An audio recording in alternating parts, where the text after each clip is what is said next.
Bueno, antes de nada, buenas tardes a todos.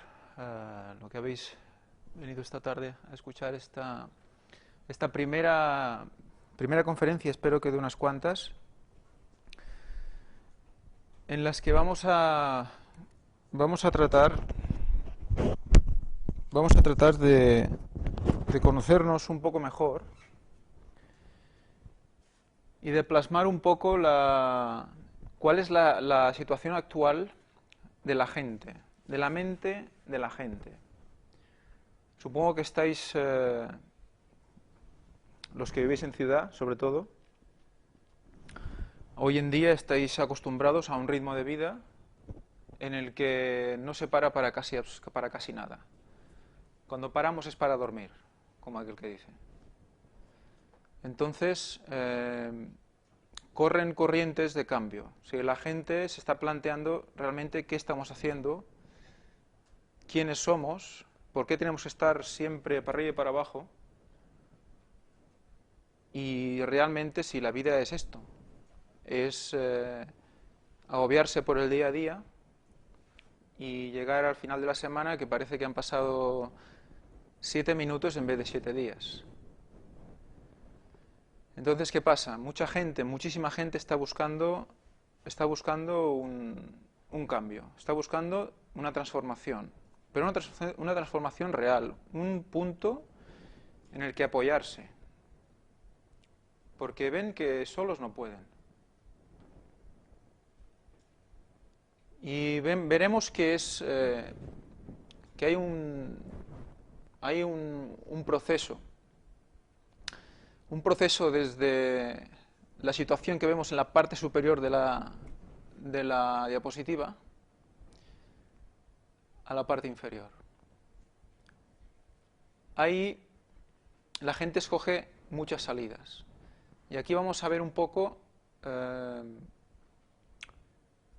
qué caminos nos muestra la vida y cuáles son los más adecuados. Para empezar, vamos a escuchar las palabras vamos a leer las palabras de alguna gente, de algún intelectual, de algún escritor. Veremos que habrá connotaciones religiosas, espirituales, porque el hecho de dónde somos, dónde venimos, a dónde vamos, son preguntas que mucha gente en un momento u otro de su vida se hace y pasan mucho por el tema espiritual. Entonces, ¿qué dice, por ejemplo, George Gallup, un famoso encuestador?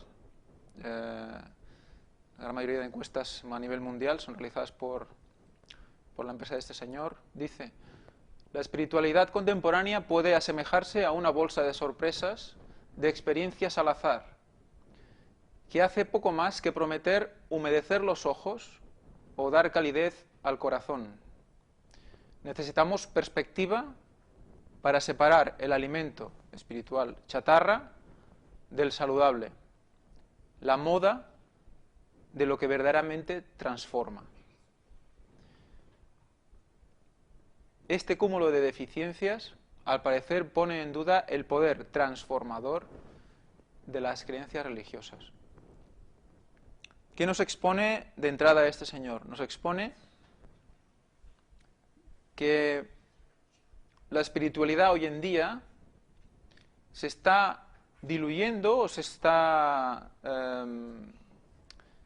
concretando o concentrando en una serie de emociones que hacen ponerte eufórico, o te hacen llorar, o te emocionan, pero que realmente les falta ese poder transformador.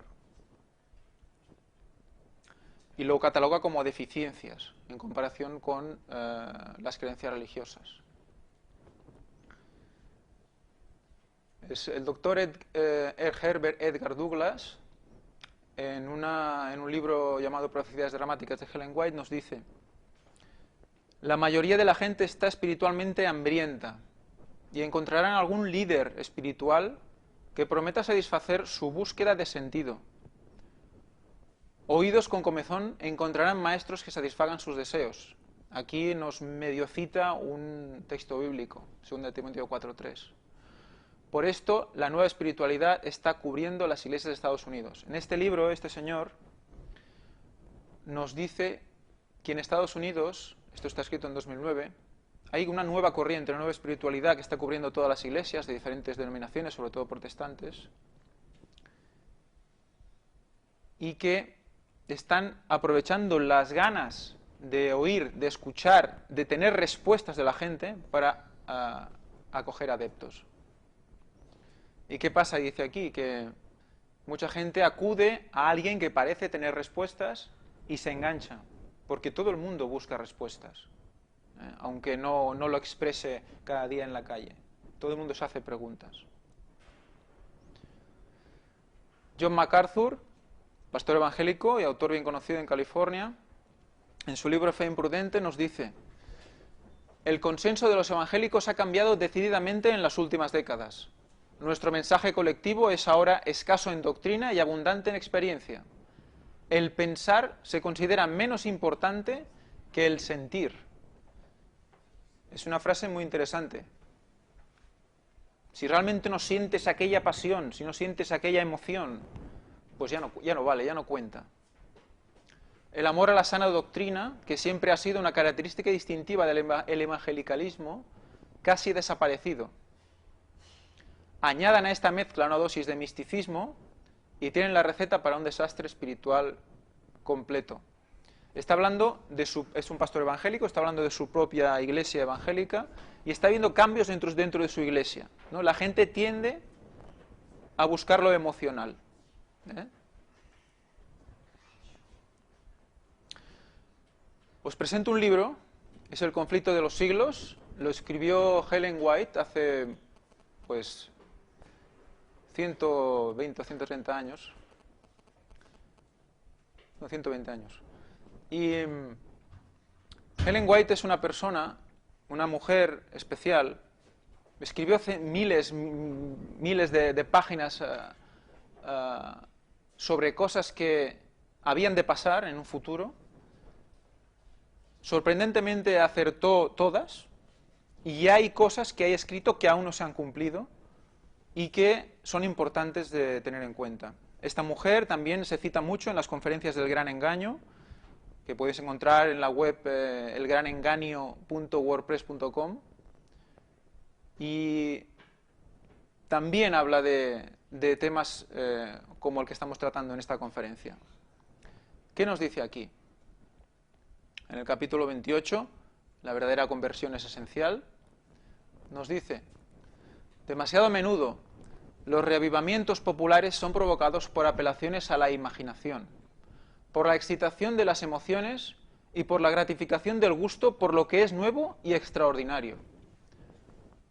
Lo nuevo tira, lo que es diferente tira, y hace que la gente abra los ojos y se enganche.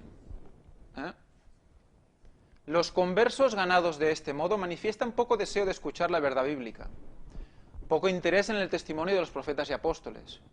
El servicio religioso, que no revista un carácter un tanto sensacional, no tiene atractivo para ellos. Un mensaje que apele a la fría razón no despierta eco alguno en ellos. No tienen en cuenta las claras advertencias de la palabra de Dios, las cuales se refieren directamente a sus intereses eternos. Esto fue escrito en el año 1860-70 y cuadra bastante con lo que hemos leído en el año 2009.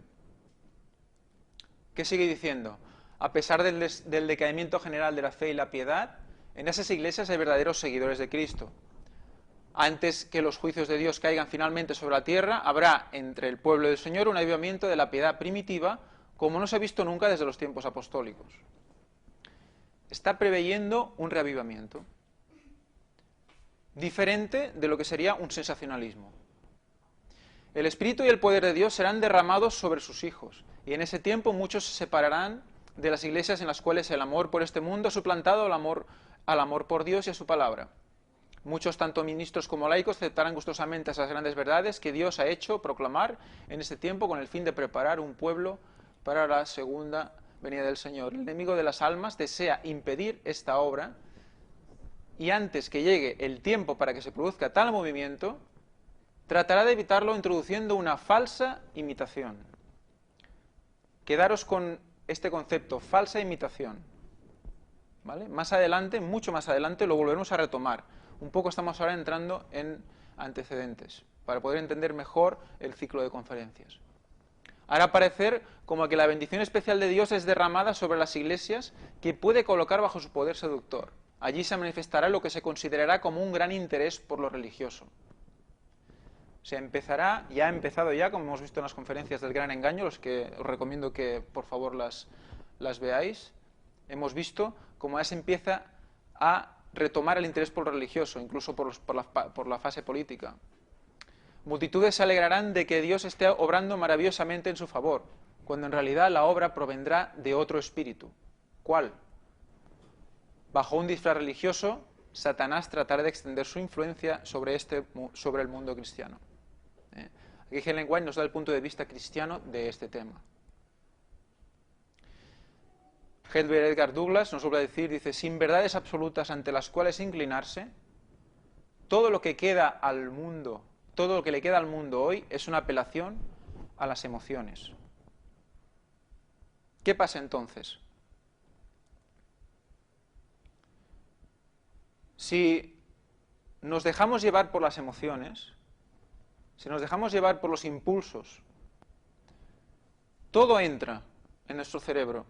Cuando pasa algo delante, lo seguimos. Cuando algo nos triste, nos deprime. Cuando algo nos alegra, todos estamos muy contentos. Estamos arriba y estamos abajo.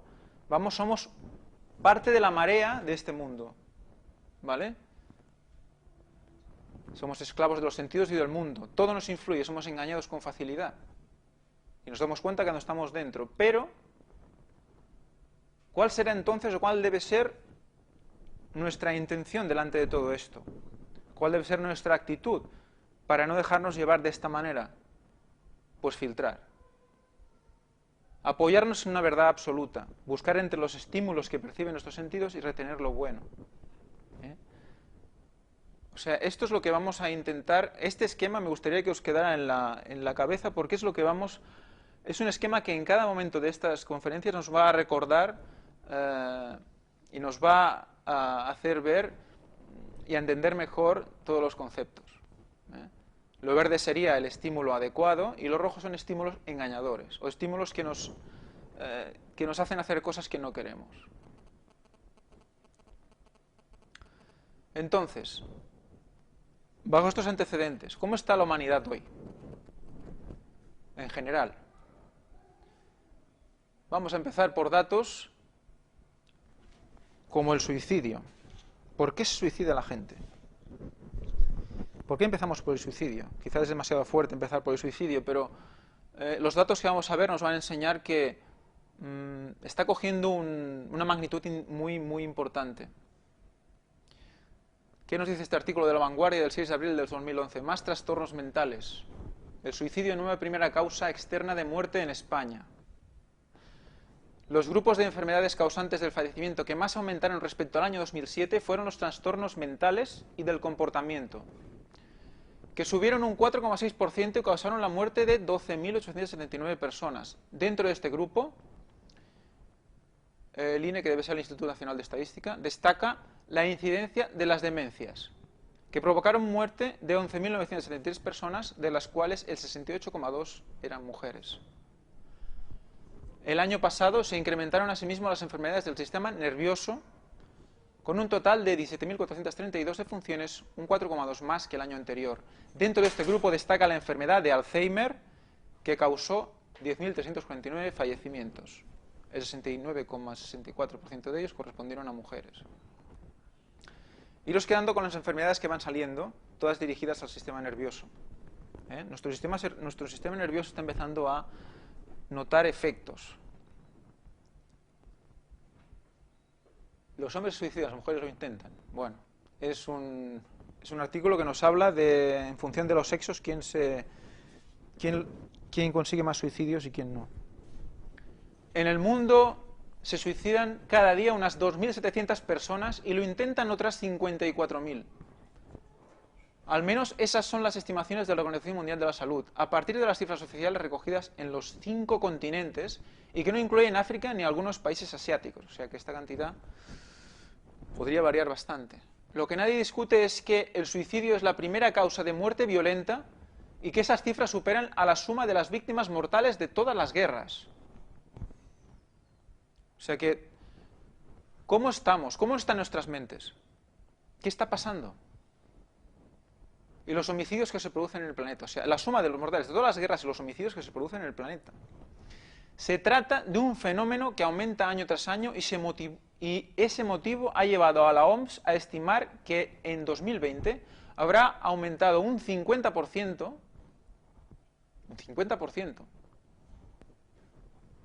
el número de personas que se quitan la vida. Es un artículo del País. En el caso de España, los últimos datos oficiales revelan que en el 2008 hubo 3.457 suicidios, una cifra que por primera vez supera los fallecimientos en accidente de tráfico. Eso significa una media de 9 suicidios diarios. Llama la atención que de ese total el 77,4 fueron hombres. Aquí en España se suicidan más los hombres.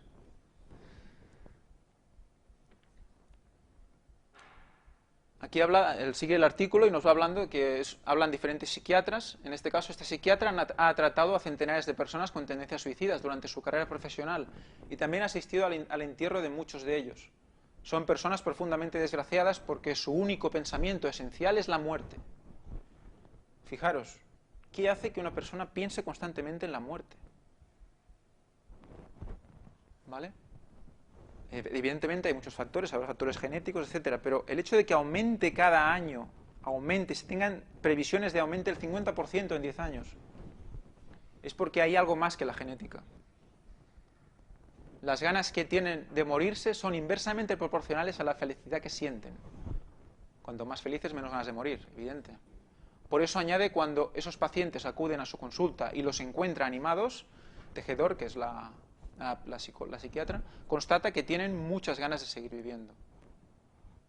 O sea, que se encuentran, cuando están bien se encuentran a tope, se encuentran con ganas de vivir, pero cuando se encuentran mal, tendencia suicida.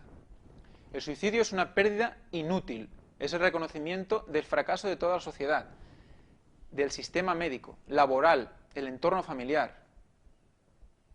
O sea, no pueden parar esta tendencia. Da mucha vergüenza hablar de él porque siempre queda la sensación de que se podía haber hecho algo más para evitarlo, explica Miguel Orós, un médico forense con 25 años de experiencia que durante más de una década formó parte de un grupo de facultativos del Hospital de Belviche dedicado al estudio bioquímico de las patologías cerebrales. Ha tratado a centenares de pacientes y sostiene que la principal causa que lleva al suicidio es la depresión, la soledad y la falta de comunicación, en la que están sumidas miles de personas. ¿Cuántos de nosotros o gente que conocemos, tienen una vida dirigida a la soledad y a la falta de comunicación? Pero empezando ya por los niños, por los adolescentes. Trabajamos, acabamos, la tele y a dormir. Trabajamos, tele, dormir. Esperando que llegue el fin de semana para desahogarnos. Suicidarse no es fácil. Al tanto con esto, porque la gente piensa que es cobarde el que se suicida. Para quitarse la vida hay que tener una gran capacidad de razonamiento. O sea, se suicida la gente que no entiende, que no comprende, ¿no? Se suicida gente que razona, que busca, que no encuentra. Gente que busca respuestas y se vuelve loca o se vuelve inestable porque no sabe dónde ir, no sabe qué hacer. La única solución que ve es el suicidio. La lógica le lleva, o el razonamiento le lleva al suicidio. Asegura Miguel Orós. La doctora Carmen Tejedor también transmite un respeto por esas personas, muy alejado del tópico social que los considera cobardes. Los suicidas son personas tremendamente desgraciadas y el suicidio es la muerte más desoladora que existe. Muchísimo más que un cáncer terminal, concluye.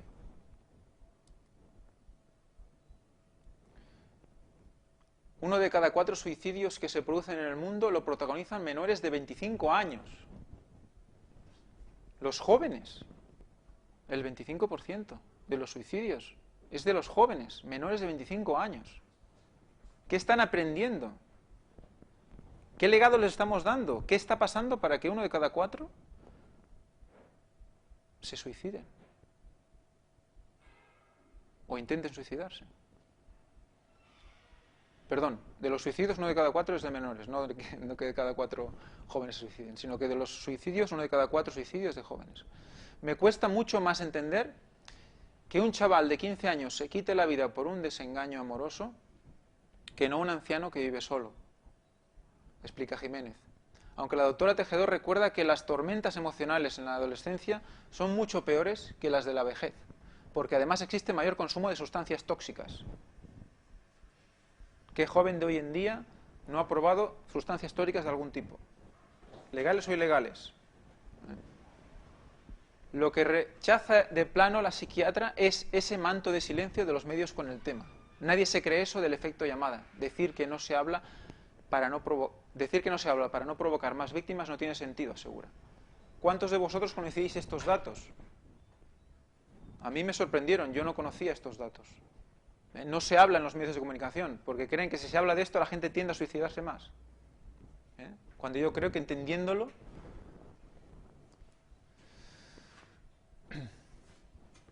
Y en resumen, dice, 5 son las causas que pueden empujar a una persona al suicidio, explica la psiquiatra Carmen Tejedor.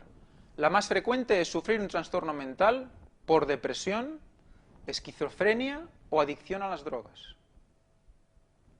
Quedaros con estas dolencias, con estas enfermedades. Hemos visto Alzheimer, sale la depresión de nuevo, la esquizofrenia y adicción a las drogas. Le sigue el tener pensamientos suicidas o haberlo intentado. Y el tercer motivo es padecer una enfermedad dolorosa o crónica.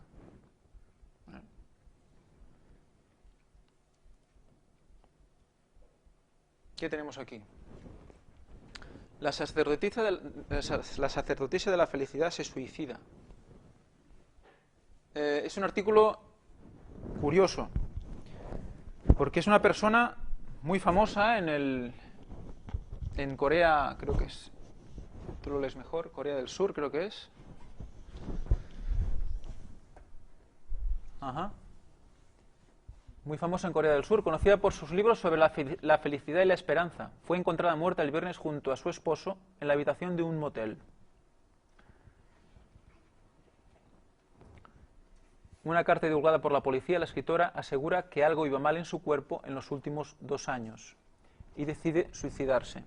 Dice, Corea del Sur registró la tasa de suicidios más alta para las mujeres en los países desarrollados y la segunda más alta para los hombres después de Japón. En Oriente tenemos a esta mujer que vende muchísimos libros, le llamaban la sacerdotisa de la felicidad por la gran cantidad de libros que ha vendido de autoayuda, y ella misma no ve solución a sus problemas, su marido creo que también tenía una enfermedad, y se suicidan los dos juntos. O sea, fijaros un poco en que en la situación de depresión no se explica de manera en el día a día. Los doctores, la medicina, no sabe cómo pasa esto. Y hay gente que intenta buscar una lógica a la vida sin una verdad absoluta. Como nosotros podemos hacerlo, nosotros podemos cambiarlo, nosotros podemos dominar, nosotros podemos, pero al final vemos muestras de que incluso alguien que era un referente en estos temas, pues acaba suicidando. Esto da que pensar. Helen White otra vez, la voy a ir sacando bastante en estas conferencias porque escribió mucho y de todo y veremos cómo se van a ir corroborando cosas que escribió en el año 1860, entre 1860 y 1900, con cosas que se pueden ver hoy en día. Y vemos cómo sigue siempre cumpliéndose lo que vaticina. Dice, Satanás es el originador de la enfermedad. ¿Vale? Desde el punto de vista cristiano, tenemos a Satanás en el originador de la enfermedad. Y el médico lucha contra su obra y poder. Por doquiera prevalece la enfermedad mental.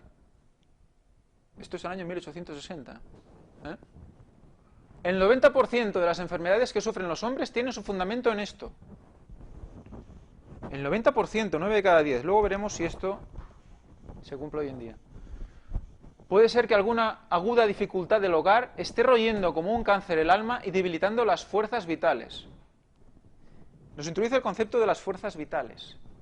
Tengamos en cuenta que cada órgano de nuestro cuerpo tiene una fuerza vital para nuestra vida. Y si nuestro cerebro no está en condiciones, esa fuerza vital se desgasta, se debilita. A veces el remordimiento por el pecado mina la constitución y desequilibra la mente. Hay también doctrinas erróneas como la de un infierno que arde eternamente y el tormento sin fin de los impíos, como habla la Iglesia Católica, que al presentar ideas exageradas y distorsionadas del carácter de Dios han producido el mismo resultado en las mentes sensibles. Los incrédulos han sacado partido de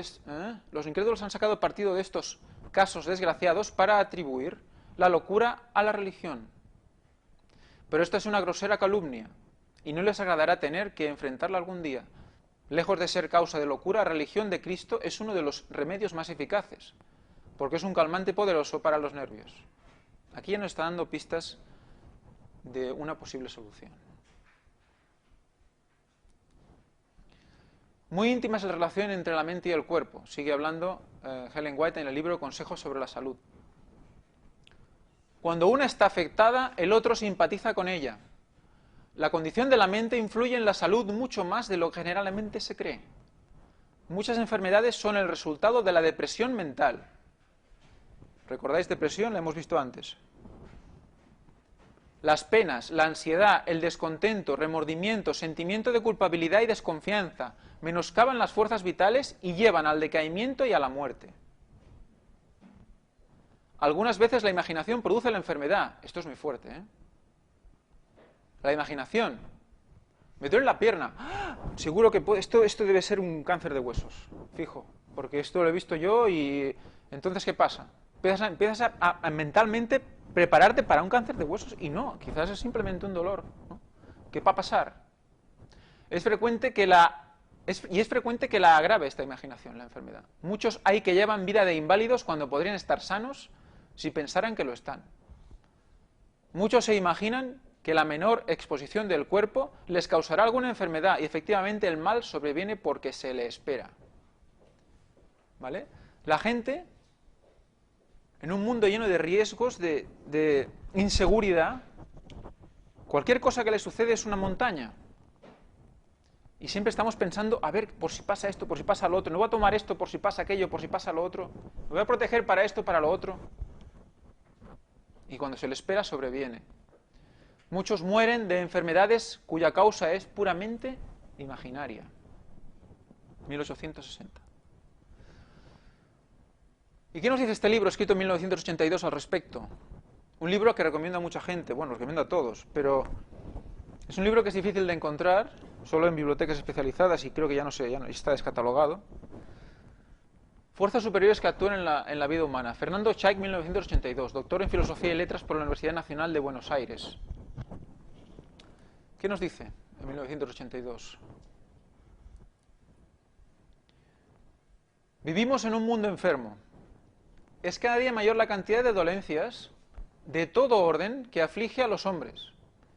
Pero lo alarmante es que el mayor número de las enfermedades que agobian a la humanidad no son exclusivas o fundamentalmente orgánicas, sino llamadas funcionales.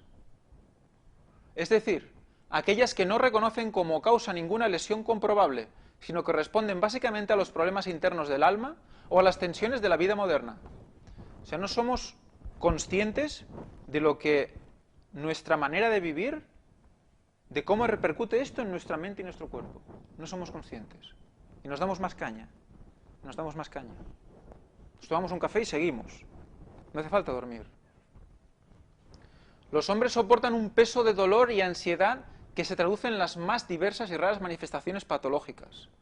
De cada 10 enfermos, 6 o 7 padecen trastornos de carácter funcional. Ellen White decía 9. Lo estamos acercando. Estamos en 1982. En ellos, los factores emocionales, las situaciones angustiosas en que se debaten, constituyen la génesis de su mal. Y en los restantes 3 o 4 pacientes de esos 10, que soportan dolencias orgánicas, esas mismas causas psíquicas pueden ser también un importante factor que contribuye a la producción de su mal. O sea, que lleva aumentando. Sí, son 6 o 7, que totalmente, pero en el resto influye en un tanto por ciento elevado.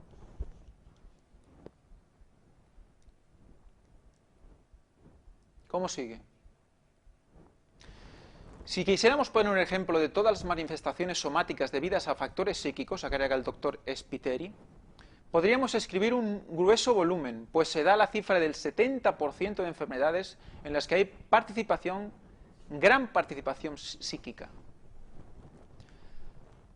Muchas son las personas que luchan con una constitución nerviosa hereditariamente deficiente y a quienes los sinsabores y las luchas de la vida afectan en forma muy pronunciada, determinando la aparición de trastornos psíquicos y físicos. Nos habla de un componente hereditario importante también. Pero fijaros en la gran participación psíquica en las enfermedades. O sea, entonces ya empezamos a pensar, empezamos a ver, a vislumbrar el gran poder que pasa por nuestra mente. ¿Vale? Un poder que puede discernir entre la salud o la enfermedad.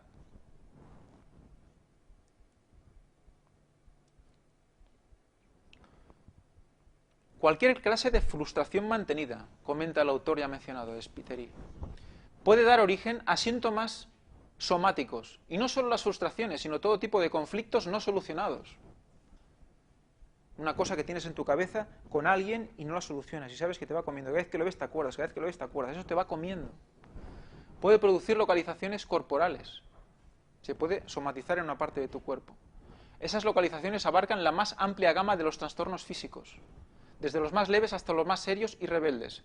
Entre ellos figuran sensación de fatiga y falta de energía física, dolores en diversas partes del cuerpo, desórdenes digestivos, estreñimiento, insomnio, dolores de cabeza, visión borrosa, irregularidades menstruales, pérdida de apetito, enfermedades de la piel, eczema, acné, dermatitis tal, eneuresis, pérdida involuntaria nocturna de orina, agotamiento, úlceras de estómago o duodeno, asma, trastornos cardíacos, palpitaciones, arritmias e hipertensión arterial. ¿Quién de que conocéis no ha sufrido alguna vez algo de esto? ¿Quién? Es una gran cantidad y un amplio abanico de posibilidades de enfermedades que nosotros quizás no asociamos a que nuestro cerebro está estresado.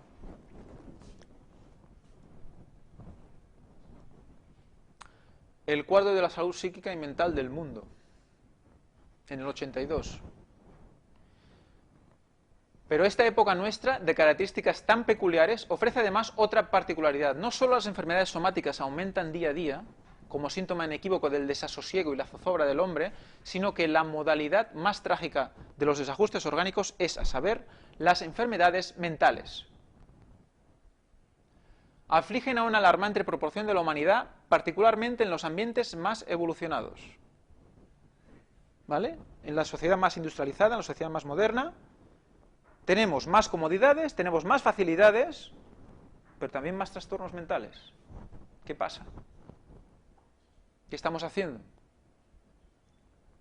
Solo en los Estados Unidos existen 9 millones de personas que sufren de enfermedades mentales. Eso en el 82. Se calcula que de cada 12 niños nacidos en ese país, uno sufrirá en algún momento de su vida de alguna enfermedad mental, lo suficientemente grave como para requerir hospitalización. Naturalmente que el número de los que sufren trastornos mentales menos graves es mucho mayor. Estados Unidos. Los pacientes internados en los hospitales psiquiátricos de la gran nación representan el 50% de los enfermos de todos los hospitales del país. Esta es la estadística que apareció en el correo, publicación de la UNESCO en mayo del 59. Mira, esto es del 59, o sea que imaginaros ahora. En el 59. Imaginaos la industrialización, lo que ha cambiado hasta ahora. Hoy seguramente las cifras serían más alarmantes. Si estoy hablando del 82, serían más alarmantes. Imaginaos ahora. Pero luego veremos los datos. Por esa razón se ha instituido recientemente el Año Mundial de la Salud Mental, que no se limita al año calendario, sino que dio comienzo a una campaña permanente de carácter internacional para propagar los principios que gobiernan el desarrollo sano y normal del cuerpo y la mente, en su íntima relación recíproca. se ha asumido. Y ahora me diréis, ¿por qué voy a hacer esta pregunta? ¿Qué relación tiene esto con el hipnotismo? Os introduzco el hipnotismo como una pincelada, pero más adelante, en la siguiente conferencia quizás, hablaremos de por qué hablo del hipnotismo. Pero bueno, seguimos un momento de ¿qué relación tiene todo esto con el hipnotismo? Mucha. Indiscutiblemente que la razón por la cual la hipnosis haya en estos días una difusión tan amplia y una acogida cada vez mayor de parte de profesionales y enfermos es que esta técnica se presenta como una respuesta a la angustia del hombre, como un remedio a sus dolores morales y físicos, como un bálsamo para mitigar sus heridas. ¿Cuántos de vosotros no habéis visto en algún anuncio por la calle de que deja de fumar con hipnosis, si tienes algún problema personal llámame y te hipnotizaré por teléfono y cosas de estas? Es evidente que la medicina tradicional carece de recursos para combatir las causas primarias que producen las enfermedades humanas. O sea, tú cuando vas al médico, tienes una dolencia, tienes un problema, ¿qué te da? Una pastilla, te da algo. ¿Para qué? Para ese síntoma. Pero la causa primaria, el por qué te pasa esto, pocas veces se detecta y pocas veces se busca. Nos tomamos eso, seguimos tirando, cuando volvemos a caer volvemos a ir al médico. Y debido precisamente a que los profesionales del arte de curar han comprobado el fracaso de todos los demás procedimientos terapéuticos para resolver los graves problemas de la vida, tanto internos como externos, para solucionar los intrincados conflictos emocionales, cierta corriente médica está recurriendo a esta técnica como una tabla salvadora, con la esperanza de encontrar en ella el remedio para esta clase de males. ¿Vale? La hipnosis, no hay que poner productos, no hay que poner nada. Te hipnotizan, solucionado. Es tan fácil, es tan bonito, lo vamos a ver. ¿Es el hipnotismo una respuesta acertada para esta condición de la humanidad? ¿Resuelve la hipnosis los problemas patológicos que tienen hondas raíces anímicas? ¿Esos problemas que no logran encarar con éxito otras ramas de la medicina? ¿Es la hipnoterapia el remedio para los males del cuerpo y del alma? Estas son las preguntas que tendremos que responder en capítulos siguientes. Bueno, nosotros los intentaremos responder en siguientes conferencias. El valor, la esperanza, la fe, la simpatía y el amor fomentan la salud y alargan la vida. Un espíritu satisfecho y alegre es como salud para el cuerpo y fuerza para el alma. Es un texto bíblico. Hay esperanza para el hombre tribulado. Tribulado quiere decir perseguido, atormentado. ¿Qué más tenemos? Daniel David Palmer. ¿Quién es este señor? Este señor fue un precursor de una de las técnicas más interesantes y eficientes que conozco para el control de problemas de cervicales, de espalda. Nació en Canadá. Tuvo diferentes trabajos, como podéis ver, apicultor, profesor de escuela, etc. Aunque su interés finalmente se centró en métodos de curación, salud y religión. Entre aquellos métodos se encontraba el magnetismo, del cual hablaremos más adelante en otras conferencias, antes de iniciar la quiropráctica, que fue su trabajo luego. Pronto se hizo popular y empezó a desarrollar su propio negocio, en su búsqueda de un sistema más eficaz para conocer y tratar la causa de la enfermedad, y después de estudiar la ciencia disponible de su época, fundó la quiropráctica en septiembre de 1895. Fue el fundador de la quiropráctica. ¿Qué dijo este señor? ¿Por qué lo menciono aquí? Dice: en conclusión, quiero decir que la mayor parte de lo nuevo en este libro procede de otros, ya que no hay nada nuevo bajo el sol. Nada nuevo bajo el sol también es un texto bíblico de Salomón. Salomón dijo que todo se repite en este mundo, que lo pasado es y lo que es será. Por lo tanto, hay cosas que se conocían o que existían en 1800 y que en el año 2000 son válidas también. Y este señor en 1895 dijo: las causas que determinan la enfermedad son traumatismo, veneno, intoxicación y autosugestión. Autosugestión. O sea, que nosotros mismos. Aquí volvemos a recordar los textos de Ellen White, en el que hablaba de las enfermedades, de cómo la mente propiciaba la enfermedad en muchos casos. Y el texto también de aquel libro de 1982.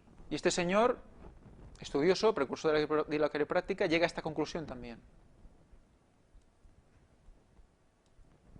¿Qué más tenemos? Sobre el tema mental. Sin salud mental no hay salud real. Un artículo en iMálaga, como la propia OMS destaca en una de sus resoluciones, el concepto de salud mental no es solo la ausencia de trastornos mentales, y la define como un estado de bienestar en el cual el individuo es consciente de sus propias capacidades, puede afrontar las tensiones normales de la vida, puede trabajar de forma productiva y fructífera y es capaz de hacer una contribución a la comunidad. Vale, esto es la definición de salud mental. ¿Cuántos de vosotros o cuántos de gente que nosotros conocéis, por ejemplo, pueden trabajar de forma productiva? Cada vez hay más paro, ¿no? Por ejemplo, si no pueden hacer eso, ya no estarán dentro de los que se definen como bienestar. Conscientes de sus propias capacidades, pueden afrontar las tensiones normales de la vida. Hay mucha gente que le es muy duro levantarse por la mañana, ¿vale? Este es el concepto de salud mental que la OMS nos marca. Por lo tanto, ¿cuánta gente habrá de aquí a 20 años más, tal y como está el tema de la crisis mundial, que van a entrar dentro de esta definición? Yo creo que muchos. Y es capaz de hacer una contribución a su comunidad. A principios de este siglo, en el año 2001, esta organización internacional aportaba datos escalofriantes sobre el estado de la salud mental del mundo. 450 millones de personas padecían en aquel momento un trastorno mental o neurológico. En el 2001. 450 millones. 121 millones sufrían de depresión. Y unos 24 millones padecían de esquizofrenia. Vuelve a salir. Hemos visto antes. Por citar solo algunos ejemplos, hoy la situación no parece estar mucho mejor. A punto de concluir la primera década de nuestro siglo, al menos un 20% de la población mundial sufre alguna enfermedad mental. Un 20%. En España, y según datos de la Sociedad Española de Psiquiatría, alrededor de 500.000 de personas padecen algún tipo de trastorno mental grave. La depresión afecta a casi 4 millones de personas, aproximadamente un 10% de la población, y se espera al menos un 15% de la población que puede haberse afectado por este trastorno en las próximas 2 décadas.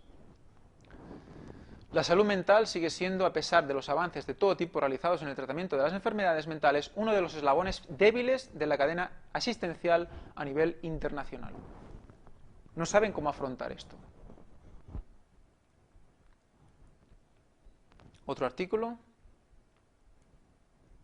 La OMS, Organización Mundial de la Salud, nos dice: una cuarta parte de la población mundial sufre trastornos mentales en algún momento de su vida.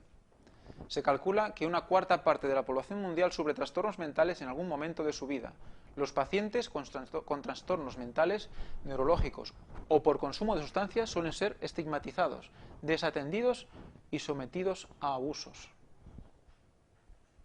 Los recursos disponibles son insuficientes, están distribuidos en forma no equitativa y se usan de modo ineficiente. En la mayoría de los países solo se gasta en salud mental menos del 2% de los fondos disponibles para la salud. En consecuencia, una gran mayoría de las personas con estos trastornos no reciben ninguna atención en absoluto. Da la sensación de que molestan. No saben qué hacer. Como no tienen un protocolo directo para el tratamiento directo, quedan como abandonados. La salud mental no es asunto de locos. ¿Qué nos dicen? Noviembre de 2010. Además, resaltó que los estresores ambientales como la situación económica, laboral y la seguridad están ejerciendo una mayor influencia en la presentación de patologías psiquiátricas actualmente, así como en la repetición y la intensidad en que se presentan. El trastorno afectivo bipolar es una de las formas más severas. Aquí veremos un poco diferentes tipos de enfermedades mentales. comprende por igual a personas de uno u otro sexo en todas las edades y es padecido por el 3-5% de la población mundial. Su curso clínico comprende desde episodios leves de depresión hasta crisis de intensa exaltación psicomotriz. La esquizofrenia es un disturbio o un grupo de disturbios que afectan al balance químico del cerebro y en algunos casos su misma estructura. Produce síntomas como pensamientos que nadie comprende, oír o ver cosas inexistentes y hablar sin sentido. Y podemos preguntarnos, ¿es casualidad que esta situación del mundo se tenga en estos momentos así? ¿Es casualidad que cada vez aumente conforme pasan los años, conforme pasan los días, pasan las décadas, en la cantidad de gente que sufre trastornos mentales? Os vuelvo a remitir a las conferencias del Gran Engaño, ahí podréis ver respuestas a estas preguntas, de las cuales no nos vamos a extender, pero la población está como preparándose para recibir información que van a tener que engancharse a ella para sobrevivir, porque el mundo lo está llevando a perderse, está llevando a que la gente tenga depresión, tenga una manera de vivir que lo agobia, y se van a tener que enganchar a algo para sobrevivir. Cuadro depresivo unipolar, otro tipo de enfermedad. La depresión es una enfermedad crónica y de consecuencias serias. Trastorno de ansiedad, patrón de preocupación y ansiedad frecuente, constantemente preocupados.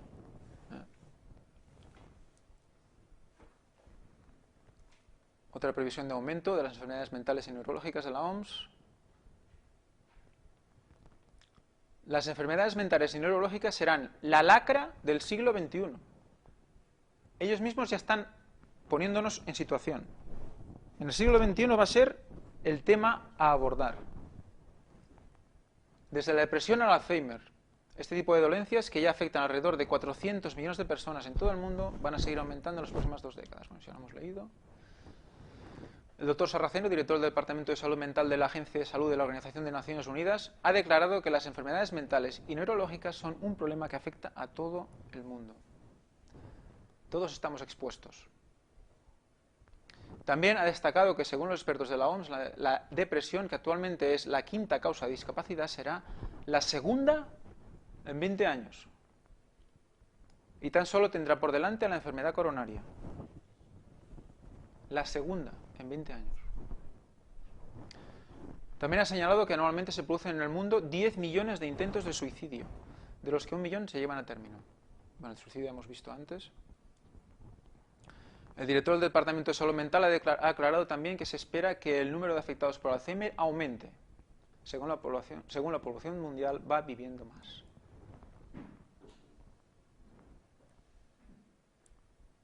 Bueno, son datos que se van repitiendo. Y aquí nos hacen un pequeño resumen de lo que las diferentes causas y patologías. Sarraceno, que es el doctor que explica, insistió en que las enfermedades mentales pueden ser diagnosticadas y curadas antes de que sea tarde, y en la mitad de los casos con tratamientos que no son caros, pero a pesar de las posibilidades, la depresión, el alcoholismo, los problemas afectivos bipolares, psicosis maníaco-depresiva, la esquizofrenia y los problemas obsesivos compulsivos figuraban en 1990 entre las 10 principales causas de invalidez en el mundo. Durante el año pasado se calculó que hubo una muerte por suicidio cada 40 segundos. Y aquí he recogido un poco todos los datos que hemos visto hasta ahora en los diferentes artículos y otros que no he sacado porque se repetían. Del 2001 al 2010. Población mundial en millones de habitantes. 2001, 6.100. 2010, 6.866 millones. Población mundial con enfermedades mentales. En 2001, 450 millones. En 2010, 1.300 millones. Os he puesto un asterisco, ¿por qué? Son informaciones extraídas de la OMS en artículos anteriores. En otros artículos se aportaban datos de alrededor de un 12%, aunque parece que solo se refería a los casos diagnosticados y no a una estimación respecto a la población mundial. Si se trabajara a partir del dato del 12%, el aumento rondaría una nada despreciable 35% respecto del 2001. O sea que el aumento sería entre un 35 y un 300%. Pero solo con un 35% yo creo que ya de unido en 10 años.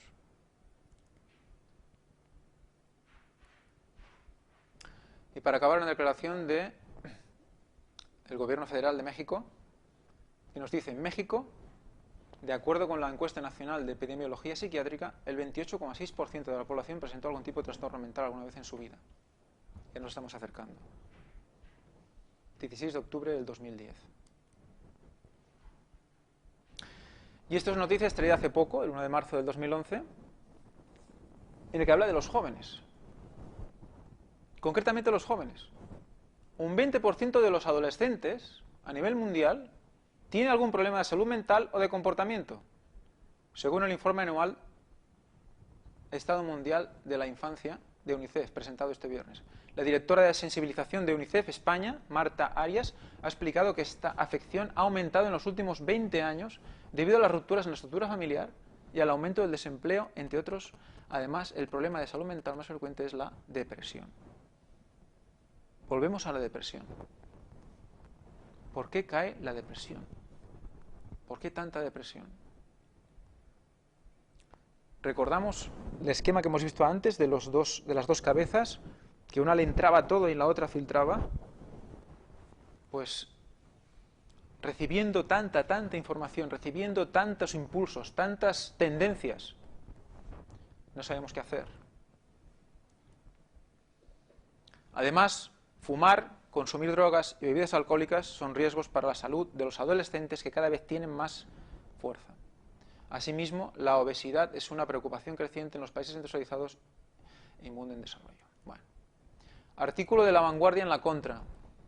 Aquí vendrá un poco lo del comentario que he hecho hace un momento. Nigel Nicholson, experto en el comportamiento organizacional de London Business School, nos dice, veremos un poco la clave también para entender por qué en los países industrializados tenemos tantos problemas.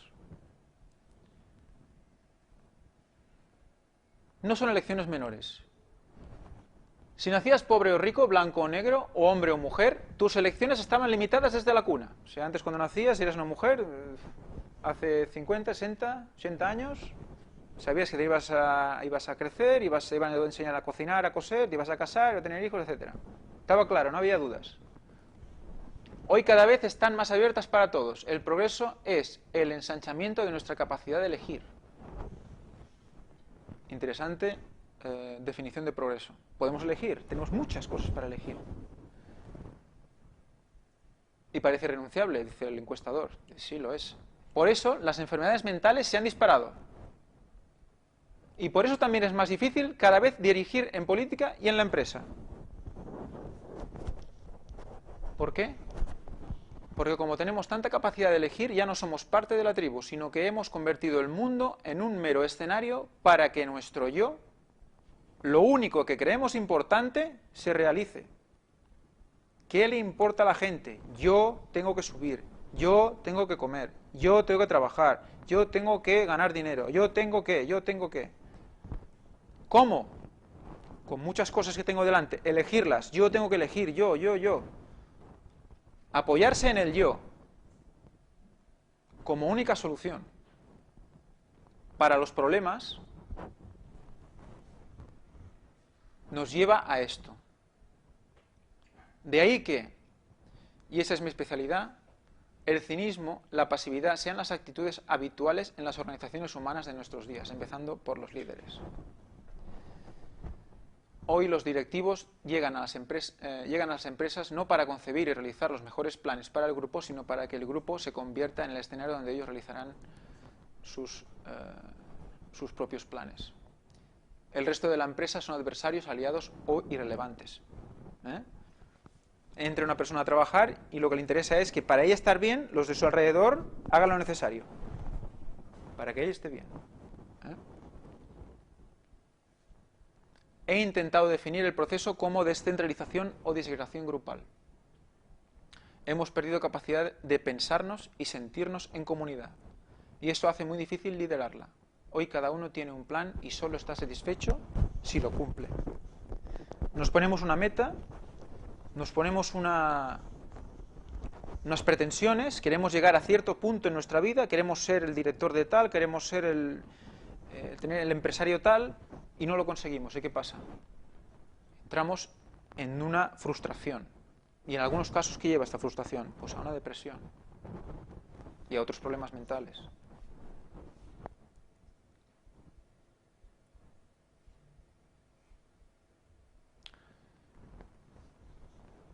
Otro libro de Ellen White, en la que nos habla de cómo podemos ir un poco capeando el temporal.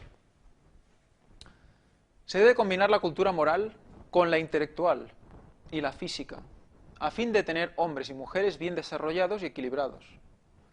Algunos están capacitados para ejercitar mayor fuerza intelectual que otros, mientras que otros se inclinan a amar y disfrutar del trabajo físico. Ambas clases deberían tratar de mejorar en lo que son deficientes, para que puedan presentarle a Dios todo su ser en un servicio vivo, santo y agradable, que es un culto racional. Las modas y costumbres de la sociedad elegante no debieran determinar un curso de acción. Las modas y costumbres de la sociedad elegante no debieran determinar su curso de acción. Más modas, más costumbres, más inputs, más información que nos llevan como en una marea. Ahora de moda es esto, ahora lo otro, ahora lo otro. No estamos asentados, perdemos la seguridad. El inspirado apóstol Pablo añade: no os conforméis a este siglo, sino transformaos por medio de la renovación de vuestro entendimiento. Aquí nos empieza a dar pistas de la verdadera transformación. ¿En qué consiste? Para que comprobéis cuál será la buena voluntad de Dios, agradable y perfecta. Las mentes de los hombres que piensan trabajan demasiado. Frecuentemente usan en forma pródiga sus facultades mentales, mientras que hay otra clase cuyo blanco más elevado es en la vida es el trabajo físico. Esta última clase no ejercita la mente, ejercita sus músculos, mientras que sus cerebros son privados de fuerza intelectual. Así como las mentes de los hombres intelectuales trabajan intensamente, mientras que sus cuerpos son despojados de la fuerza y vigor por su descuido en ejecutar los músculos. Aquellos que están contentos con dedicar sus vidas al trabajo físico y dejan a otros que piensen para ellos: yo me dedico a esto y otros ya se encargarán de pensar mi bienestar, de pensar mi... Mientras ellos simplemente ejecutan lo que otros cerebros han planeado, tendrán fuerza muscular pero intelectos débiles. Fijaros cómo constantemente nos está metiendo en un equilibrio cuerpo-mente. Su influencia para el bien es pequeña en comparación con lo que podría ser si usaran sus cerebros al igual que sus músculos. Esta clase cae más rápidamente si es atacada por la enfermedad. O sea, que tenemos que utilizar nuestro cerebro. Los que utilizan más sus músculos que su cerebro caen más rápidamente en la enfermedad. Interesante. Voy a correr, voy a hacer ejercicio, voy a pum pum pum para mantenerme en forma, pero descuidamos la mente, enfermamos más fácilmente que los que hacen lo contrario. El sistema es vigorizado por la fuerza eléctrica del cerebro para resistir la enfermedad. O sea, otra pista, el cerebro como fuente de energía o como distribuidor de energía, de una fuerza eléctrica que hace que todos los órganos de nuestro cuerpo estén en condiciones. Si nuestro cerebro está embotado, no funciona bien y no riega bien el resto del cuerpo. Las personas que poseen buenas facultades físicas debieran educarse tanto para pensar como para actuar, sin depender de otros para que sean sus cerebros. Otro tema, o otro matiz. ¿Qué influye también en nosotros, aparte de lo que vemos, lo que oímos, lo que nos explican, las modas? Pues lo que comemos. Un reciente estudio se llama nutrigenomia, esta nueva ciencia o parte de la genética. Y dice: la alimentación marca nuestro comportamiento. José María Ordovás, bioquímico, 30 del 10 del 2010. Lo que está claro es que la alimentación nos influye, no solo físicamente. Es decir, marca nuestra manera de comportarnos. Es fuerte esta frase. O sea que depende de cómo comas, de cómo te alimentes, tendrás un comportamiento u otro. La alimentación es un método de prevención y debe realizarse durante los primeros años de la vida, antes de la manifestación de la enfermedad. Interesante. Cada dieta depende de la persona, de sus genes. Deberán seguir una dieta apropiada a sus genes. En los estudios que han hecho esta gente, han visto que cada perfil genético requiere unas necesidades concretas. Entonces, ellos lo que proponen es, en un futuro, tener el perfil genético de las personas para que durante su vida se alimenten de una manera concreta en función de su perfil genético. Si necesitan más de una sustancia o de otra, comer más esa sustancia que de otra. Y no todo vale para todos. No para todos es bueno comer una cosa, no para todos es bueno comer otra, para todos no es bueno comer verdura todo el día, ni para otros es bueno comer carne todo el día. Además, también influye psicológicamente que el individuo sepa que la dieta va dirigida a él. O sea, veremos otro factor, el factor psicológico en la alimentación. ¿Vale? O sea que vemos como nuestro cerebro, lo que está alrededor, lo que hacemos con nosotros en nuestra vida, influye directamente en nuestro cerebro, hasta lo que comemos. Así pues, ¿qué nos lleva a esto? Pues a conocer un poco nuestro cerebro. O sea que ahora vamos a hacer un poco de fisiología. Intentaré no ser más pesado que hasta ahora. Y exponeros un poco por encima, porque si tenemos que hablar del cerebro y para hablar con detalle podemos estar aquí 3 semanas. Pero cómo trabajan y cómo funciona el cerebro en ciertos aspectos. Aquí tenemos el compañero cerebro con sus 2 hemisferios, y lo presentamos. Peso, el hombre, entre 1,35 y 1,5 kilos. Mujer, 1,25 y 1,4. Somos más cabezones los hombres, ¿no? Ya lo dicen. Volumen aproximado, 1.260 centímetros cúbicos, mujer 1.130.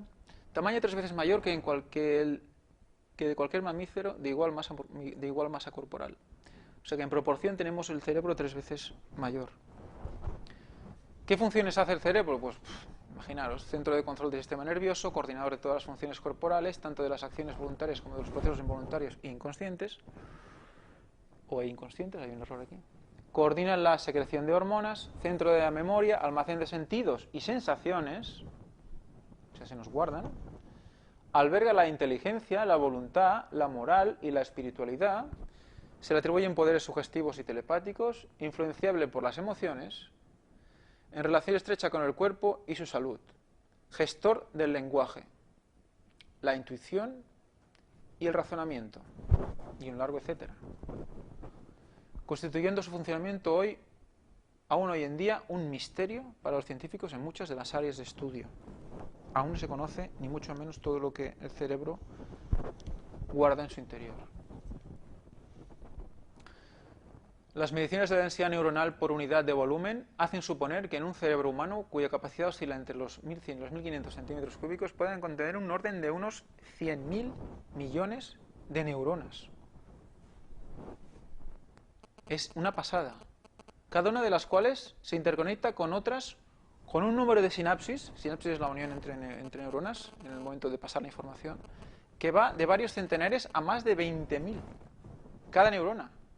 Por 100.000 millones, imaginaos lo que tenemos dentro de nuestra cabeza, formando una red estructural de unas 100 veces más compleja que la red telefónica mundial. Por otro lado, se han registrado densidades más bajas, las cuales hacen suponer un recuento neuronal de unos 86.000 millones. Bueno, este es el cerebro. Aquí vemos algunas partes, un poco solo para que os hagáis una idea. Quedaros un poco, porque vamos a entrar sobre todo en lo que es el hipotálamo, esta parte de aquí, y la glándula pineal. Estos serían neuronas interconectadas, ¿vale? ¿De acuerdo? El axón, la parte más larga, se interconecta con el resto de la neurona y hace, pues, las cadenas de neuronas. Y la sinapsis, que es el paso de información, se da en estos puntos de conexión entre una neurona y otra. Aquí vemos un detalle de la sinapsis. Estos son los neurotransmisores, estas bolitas pequeñitas que están aquí abajo, son los que pasan información a la otra neurona que está esperando. Y eso se produce pues, a una velocidad que os podéis imaginar. Vamos a concentrarnos en el hipotálamo. ¿Por qué nos concentramos en el hipotálamo? Va a tener mucho que ver con todo lo que hemos visto anteriormente. Vamos a ver por qué es tan importante el hipotálamo. Aquí a la derecha podéis ver todas las partes de las que está compuesto el hipotálamo. No vamos a estudiarlas y vamos a leerlas. No sé ni si leerlas todas, pero son todas estas. Aquí veis todos los cuerpos del hipotálamo, cada uno especializado en una. Cada una de estas redonditas de color gris son puntos del hipotálamo especializados en cada una de las funciones corporales.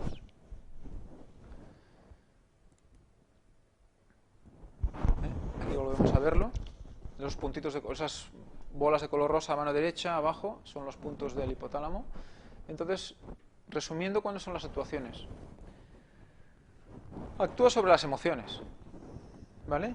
Ahora veis por qué nos interesa tanto. Hemos visto antes que estábamos muy influenciados por las emociones, por los sentimientos, por los impulsos. Pues actúa sobre las emociones, sobre la temperatura corporal, tensión y presión arterial, la reproducción, la vida sexual, zonas erógenas y genitales, regula la sed, el hambre y la saciedad, control de los ciclos del sueño y relajación. Esto es lo que nos va a llamar más la atención, lo que vamos a estudiar más en estas conferencias, al menos de momento. Interacción con el sistema inmune, agresividad, testosterona, estado de ánimo. ¿Vale? Es un poco un resumen de las diferentes tipologías.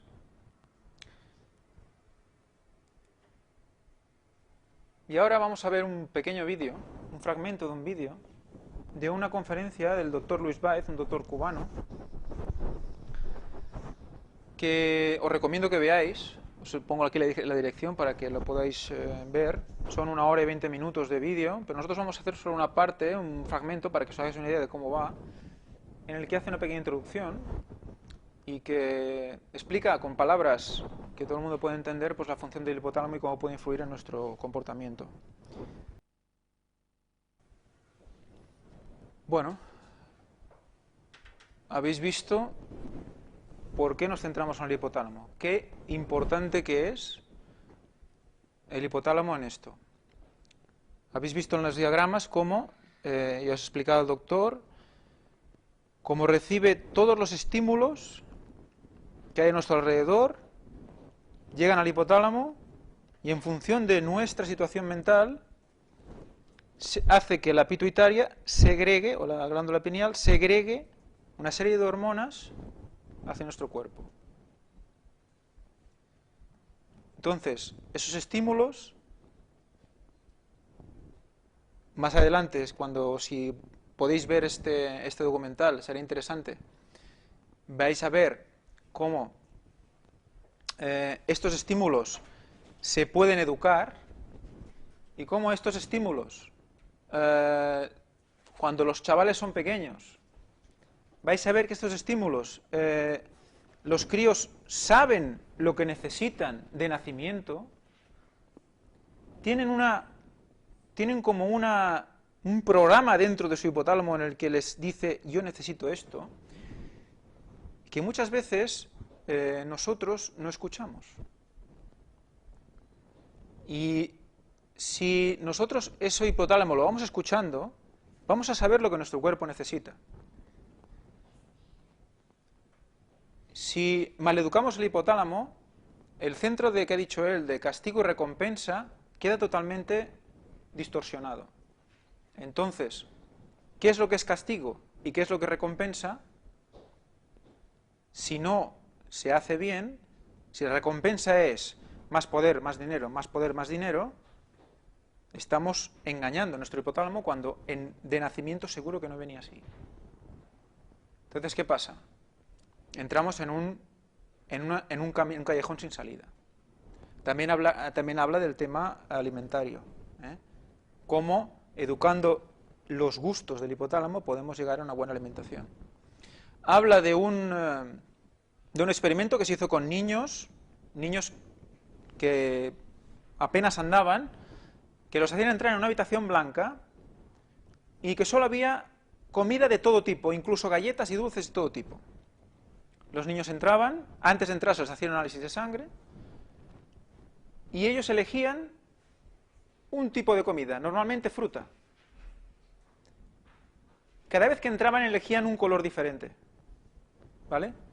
Pues los estudios de la sangre antes de entrar daban una deficiencia en una sustancia concreta. Cuando volvían a salir de la habitación, esa deficiencia estaba cubierta. Habían elegido el color de la fruta necesario para su cuerpo. Por lo tanto, lo que hablábamos antes de la nutrigenomia, de cómo cada perfil genético necesita una alimentación adecuada, esa información ya está dentro de nosotros.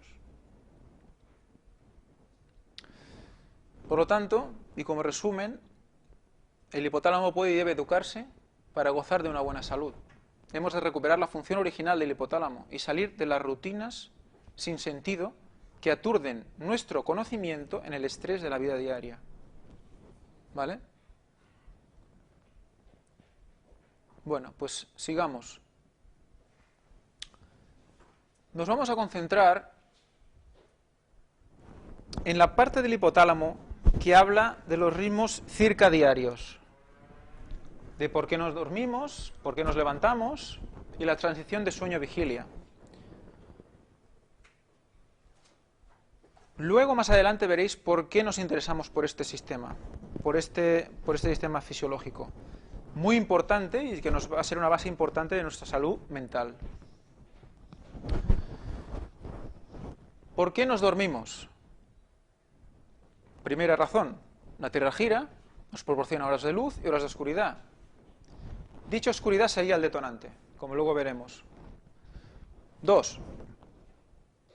En la oscuridad, o simplemente si cerramos los ojos, por lo tanto tenemos una cierta oscuridad y nos relajamos, se activan unos mecanismos hormonales. El hipotálamo ordena la producción de melatonina, que ahora la estudiaremos, en la glándula pineal. La melatonina, tercer paso, informa al sistema nervioso central de la situación y se ralentiza el ritmo respiratorio y cardíaco, y así como el estado consciente, entrando en una relajación que desemboca en un sueño, el cual presenta diferentes intensidades a lo largo de la noche. También veremos al final las fases del sueño. Los centros neuronales del sueño, localizados en el hipotálamo, inhiben la actividad de un sistema de activación reticular, que también hablaremos de lo que es, el cual es responsable de regular la excitación y las transiciones sueño-vigilia. Activo, si el sistema de activación reticular está activo, implica que estamos en vigilia. Si está inhibido, entramos en sueño. Este sistema forma parte de la formación reticular, que es un grupo de neuronas de gran longitud que une la médula, el bulbo y el tronco, con la corteza cerebral, que es la corteza que he dicho antes, que es la que recibe toda la información. Melatonina. Vamos a estudiar primero la melatonina. ¿Qué es la melatonina? Una hormona. Se sintetiza a partir de la serotonina, es otra hormona, se produce principalmente en la glándula pineal y participa en una gran variedad de procesos celulares, neuroendocrinos y neurofisiológicos. Una de las características más sobresalientes respecto a la biosíntesis pineal de la melatonina es su variedad a lo largo del ciclo de 24 horas, su variabilidad, y su respuesta precisa a cambios de la iluminación ambiental. Por ello, la melatonina se considera una neurohormona con función pertinente en la fisiología circadiaria. La melatonina es producida por los pinealocitos, pinealocitos en la glándula pineal localizada en el cerebro, la cual produce una hormona bajo la influencia del núcleo, de una parte del hipotálamo, el cual recibe información de la retina acerca de patrones diarios de luz y oscuridad. O sea, Resumen. Se hace oscuro, el hipotálamo recibe la información y dice melatonina. Y segregamos, segrega serotonina, luego melatonina. Segregamos melatonina y ¿qué hace la melatonina? Nos entra en el cuerpo en relajación. Informa al sistema nervioso central y este se relaja. Estudios recientes observan que la melatonina tiene, entre otras funciones, además de la hipnoinductora, o sea, inductora del sueño, la de disminuir la oxidación. O sea, si duermes más y mejor, te mantienes más joven. Y mucho es por causas, aparte del descanso, de que la melatonina hace como de hormona reparadora. Por esto, los déficits de melatonina casi siempre van acompañados de los siguientes efectos psíquicos: insomnio y depresión. Vuelve a aparecer la depresión. Mientras que en la metabolización, el déficit de melatonina parecería tener por contraparte una paulatina aceleración del envejecimiento. Existen alimentos que poseen precursores de la melatonina. Entre estos, los más comunes son la avena, las cerezas, el maíz, el vino tinto, los tomates, las patatas, las nueces y el arroz. Os recomiendo todos menos el vino tinto. ¿Vale? Por razones obvias. Fijaros, la avena, las cerezas, el maíz, los tomates, las patatas, las nueces y el arroz. No es una mala dieta. Y eso nos aporta precursores de melatonina.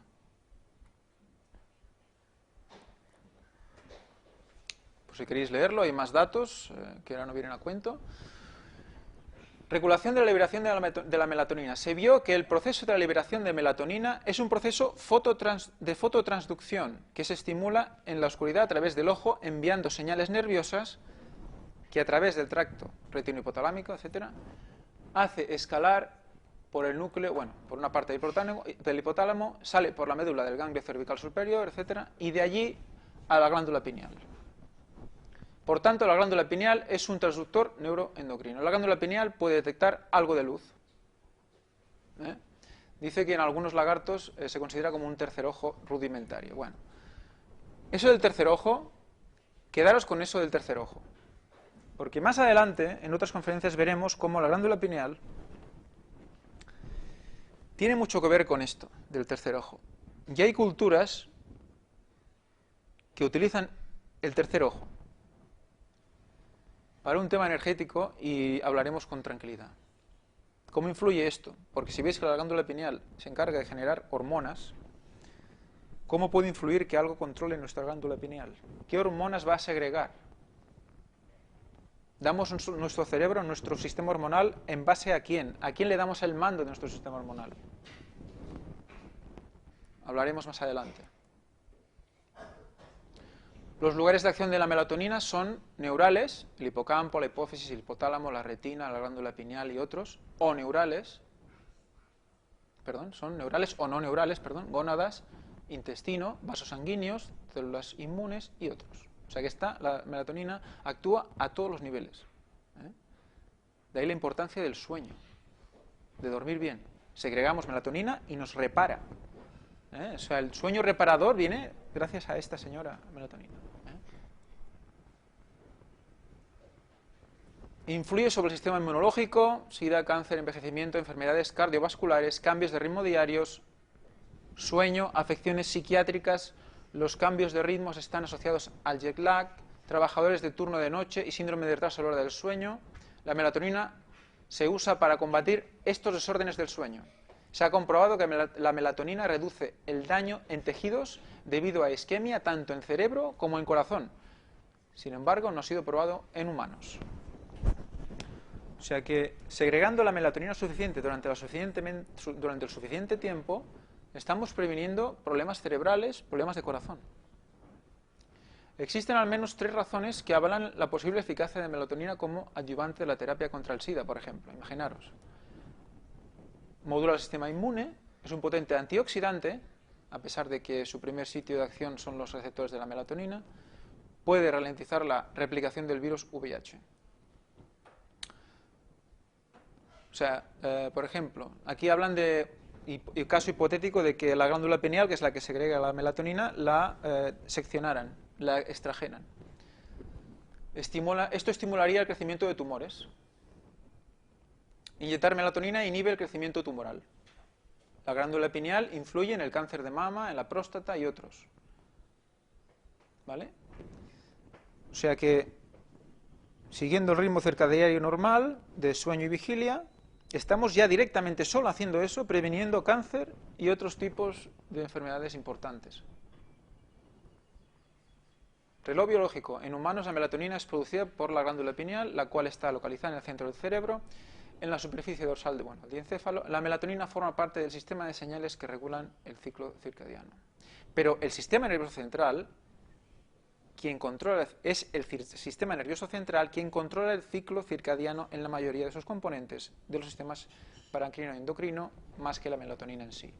O sea, la melatonina es un mensajero, y el que realmente marca el ritmo es el sistema nervioso central, el ejecutor, digamos. Normalmente la producción de melatonina por la glándula pineal es inhibida por la luz y estimulada por la oscuridad. Por esta razón, la melatonina ha sido llamada la hormona de la oscuridad. La secreción de la melatonina alcanza su pico en la mitad de la noche y gradualmente cae durante la segunda mitad de la noche. O sea que tenemos un aumento de melatonina conforme nos vamos profundizando en el sueño y va disminuyendo conforme nos vamos despertando. Es un proceso, como veremos luego, gradual y que se debe cumplir en su totalidad. Si no, hay problemas.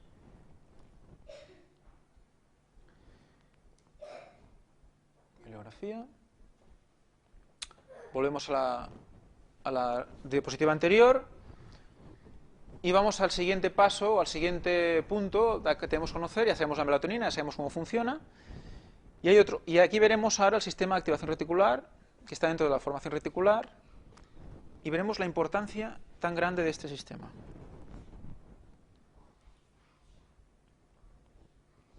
Bueno, aquí habla filogenéticamente es muy antigua, pero en las especies superiores, incluido el hombre, aún no ha desaparecido e interviene en funciones tan importantes como el sueño, respuestas visuales, habituación, etc. Para los evolucionistas es muy antigua, para los creacionistas siempre ha estado ahí. Y influye en el sueño también, respuestas visuales, habituación al ambiente, etc.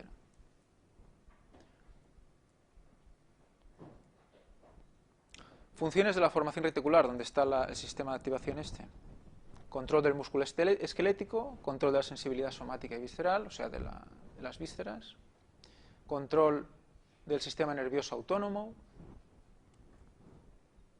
Control del sistema endocrino, influencia sobre los relojes biológicos. Y aquí tenemos el sistema activador reticular, que es un conjunto de fibras que conducen información sensitiva hacia centros superiores, utilizando como estación de relevo de su información los núcleos talámicos. Así que pasa que cuando se estimula la formación reticular, supone una activación inmediata de la corteza cerebral, por lo tanto, provocamos el despertar de una persona que duerme. O sea que veremos que primero disminuye la melatonina, se estimula en ciertas partes nerviosas y se despierta a la persona que duerme. Y después se sugiere también que el estado de conciencia depende de la continua proyección de información sensitiva hacia la corteza. Luego veremos también otra definición en la que veremos más claro este tema, que mientras haya impulsos que llegan a la corteza cerebral, estamos despiertos. Pero tiene que haber impulsos de manera constante.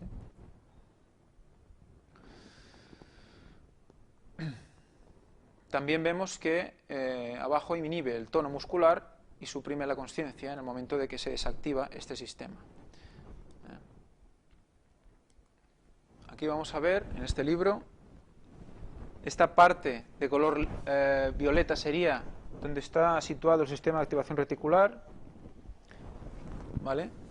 Vemos que todos los impulsos tanto visuales como los que ven del resto del cuerpo, siguiendo las flechas verdes, pasan por este sistema. Veremos que actuará como de filtro. Y a partir de este filtro llegan a la corteza. ¿Y qué nos dice aquí? Dice, la característica sobresaliente de las neuronas reticulares, en sus conexiones axonales remotas, recordar el axón era la parte larga de la neurona, la cola de la neurona, conectándose con otras neuronas.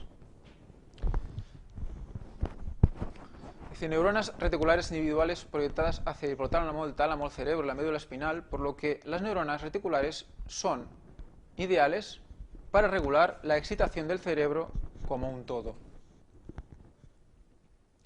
Dice, por ejemplo, algunas neuronas reticulares menos inhibidas por estas áreas del cerebro envían un flujo continuo de impulsos hacia la corteza cerebral, dice, que mantiene el estado de alerta y de consciencia de la corteza y aumenta su excitabilidad. O sea, mientras este sistema está activo, constantemente tenemos excitabilidad en la corteza. Este brazo de la formación reticular se conoce como el sistema de activación reticular y a partir de ahora llamaremos SAR, o RAS en inglés. ¿Qué nos dice además? Dice, el SAR también actúa como un filtro para esta avalancha de estímulos sensoriales. ¿Y qué filtra? ¿Qué decide lo que pasa y lo que no pasa? Que las señales repetitivas, familiares o débiles se filtran. O sea, se quedan en el filtro, no llegan a la consciencia. Pero las inusuales, los impulsos importantes o fuertes, llegan a la conciencia. Por ejemplo, usted está probablemente consciente de su reloj rodeando su muñeca, pero inmediatamente se daría cuenta si el cierre se rompe. O sea, si tenemos el reloj en la mano, en la muñeca puesto, no nos damos cuenta constantemente, no nos recibimos constantemente un impulso de que lo tenemos puesto, pero si se nos cae, rápidamente nos vamos a dar cuenta. Porque es un estímulo diferente. ¿Vale? Entre ellos, el SAR y la corteza cerebral despiertan o desprecian cerca del 99% de todos los estímulos sensoriales, como poco importantes. O sea, que de todo lo que nosotros estamos viendo día a día, de todos los estímulos que estamos recibiendo de nuestro alrededor, el 99% es filtrado. Nos quedamos con el 1%. Si esto no ocurre, la sobrecarga nos vuelve locos. ¿Vale? Si el sistema de activación reticular no funciona correctamente, o si tenemos algún tipo de problema en este punto, cosa que se puede probar, por ejemplo, al administrarse drogas como el LSD, inhiben este sistema, desactivan el filtro y entra todo tipo de estímulo a nuestro alrededor. Y empiezan a alucinar. ¿Vale? Ven cosas raras, todo se mezcla. ¿Vale? Por eso es tan importante este sistema. Deja pasar solo lo importante, lo que nosotros consideramos que en los que nos estamos fijando, porque si no, no podríamos ser capaces de concentrarnos. Dice, el SAR, el sistema de activación reticular, es inhibida por los centros del sueño en las regiones neurales, hipotálamo y otros, y es deprimido por el alcohol, los fármacos inductores del sueño y los tranquilizantes. O sea, cuando nos dormimos, el sistema de activación, que es el que va estimulando completamente la corteza, cuando dormimos se desactiva. ¿Vale? Para que podamos dormir. ¿Y entonces qué pasa? Que empezamos también a tener sueños. Lo mismo que hemos dicho antes que pasaba si teníamos muchos estímulos, cuando tomáramos el LSD, por ejemplo, estímulos entrarían constantemente en nuestro cerebro, pues cuando dormimos también el sistema de activación se desactiva y empezamos a tener sueños. Nuestro subconsciente empieza a mezclar cosas, ¿no? También nos dice que esta formación reticular tiene un brazo motor, o sea que también se ocupa de vías importantes de movimientos musculares. Aquí nos dan otro esquema de la zona de color granate sería el SAR, sistema de activación. La principal función del sistema nervioso es procesar la información que le llega, de forma tal que tengan lugar las respuestas motoras apropiadas. Más del 99% de toda la información sensitiva es descartada por el encéfalo como irrelevante y sin importancia. Tengamos en cuenta esto. Para nuestra salud mental, este sistema tiene que estar en perfecto estado. Uf, aquí no lo leo.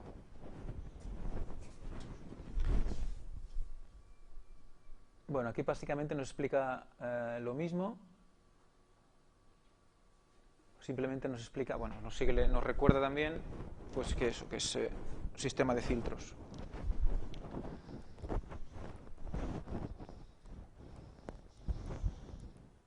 El sistema activador reticular es un área del cerebro, incluyendo la formación reticular y sus conexiones, responsable de regular la excitación y las transmisiones sueño-vigilia. O sea, ¿qué regula? El paso del sueño a la vigilia y de vigilia al sueño. ¿Vale? Para que ese paso sea sano, sea adecuado, el sistema de activación tiene que funcionar adecuadamente. Aquí explica más cosas sobre el sistema de activación. Con el fin de que el cerebro pueda dormir, tiene que haber una reducción de la actividad aferente, o sea, de lo que llega al cerebro, de las sensaciones que llegan al cerebro, alcanzando la corteza por la supresión de la RAS, que es el sistema de activación reticular. Si no se desinhibe, no se puede dormir.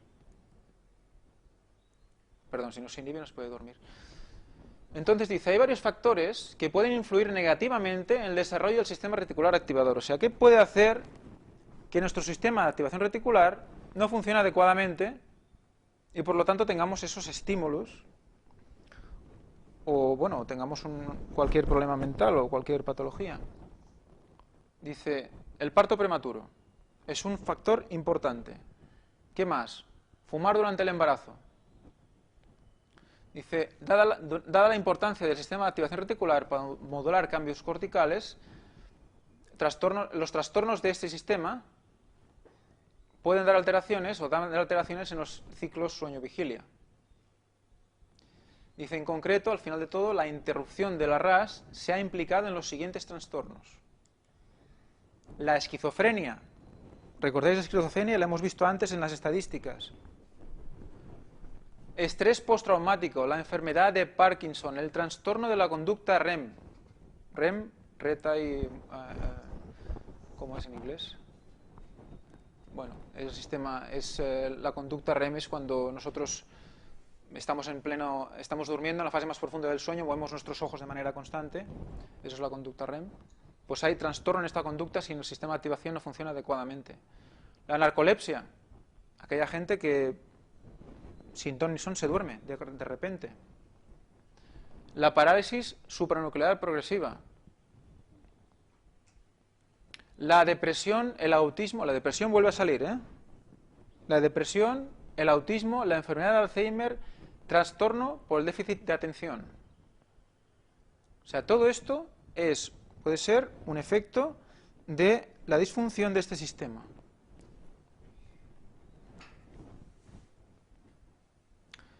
Y teniendo en cuenta estos datos que hemos recogido, hemos buscado noticias sobre, por ejemplo, partos prematuros.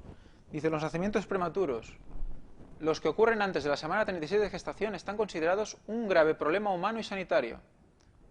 Percepción que no impide que aumenten en inquietante progresión. O sea, aumentan los partos prematuros. Por lo tanto, puede aumentar la probabilidad, según lo que hemos visto hasta ahora, de que el sistema de activación reticular de los niños que nacen puede estar alterado. De los 492.000 niños que nacieron en 2009 en España, 41.000 no habían completado su periodo de gestación. Hubo un 55% más de nacimientos adelantados que hace 10 años. 55% más. Para 1.171 de esos niños, el periodo de maduración fetal no superó las 28 semanas. Llegaron extremadamente inmaduros y muy vulnerables a las secuelas que las estadísticas les atribuyen. El 51% de quienes sobreviven a un parto prematuro sufrirán retrasos en su desarrollo, indican los epidemiólogos. El 51%. Y el 23% padecerán trastornos de conducta. De inmediato, en una edad impredecible. Así lo indica un informe de la European Foundation of the Care of Newborn Infants.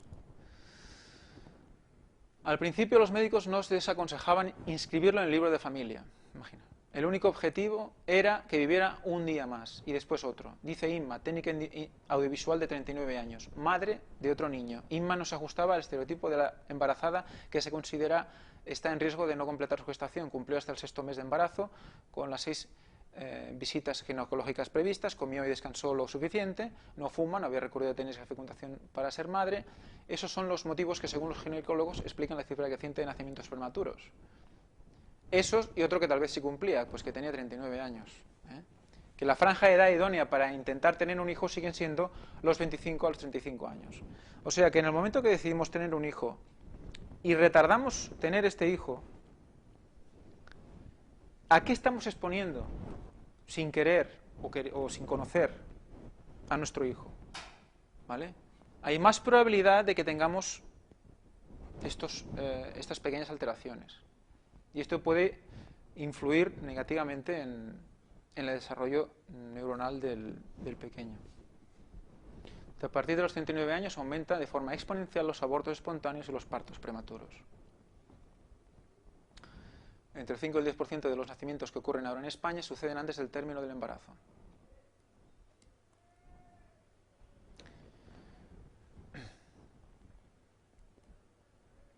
El silencio. En los últimos meses de vida fetal, esos que los prematuros pasan en la UCI, el cerebro experimenta múltiples cambios de estructura, una fase acelerada de maduración que se altera con el suave pitido de los sensores que controlan su ritmo cardíaco. No es lo mismo escuchar solo la voz de su madre dentro del útero que oír las alarmas de la UCI, dice Perepok. Esos ruiditos estresan muchísimo a los niños, les alteran el sistema nervioso y pueden dejarles secuelas cognitivas y de aprendizaje. El silencio, tan importante.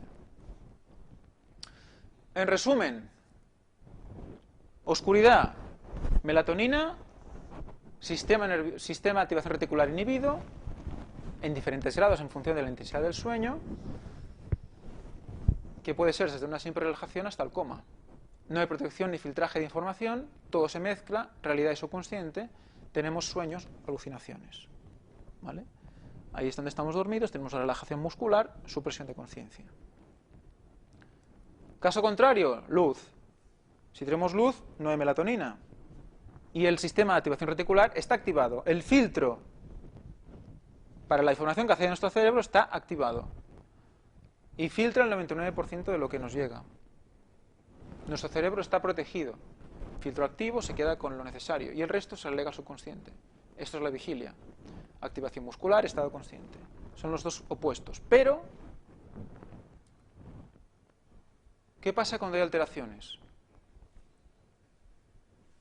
Consecuencias: esquizofrenia, depresión, trastornos de conducta REM, autismo, Alzheimer, déficit de atención.